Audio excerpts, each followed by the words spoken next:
when we're driving down the road talking about our impossible amount of math homework or that awful song on the radio. We look out the window, and we see someone, a man, sprawled out on a park bench with a buy-low grocery bag lying next to him. We have this one moment of sadness. Why has humanity gotten to this? But then the car drives past. We go back to the song on the radio, but that man doesn't go back to his house. That man doesn't have a warm bed and a full stomach when he falls asleep at night. That man will never have an easy life.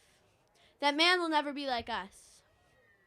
We might want that man to leave our brains forever. We don't want him to leave a dent in our perfect lives, but every time we drive by that spot, I promise you we will look.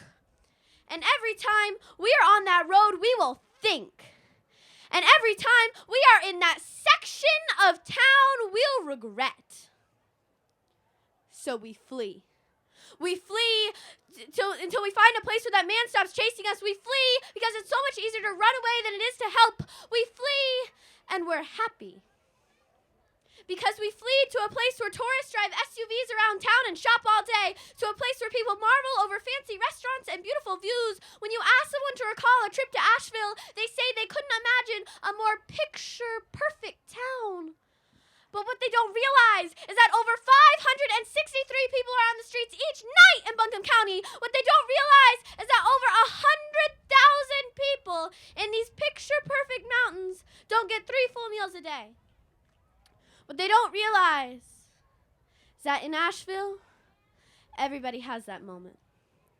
When I'm driving down the road talking about my impossible amount of math homework or that awful song on the radio, I look out the window, and I see someone, a man, sprawled out on a park bench with a buy-low grocery bag lying next to him. I have this one moment of sadness. Why has humanity gotten to this? But then the car drives past. I go back to the song on the radio, but that man doesn't go back to his house.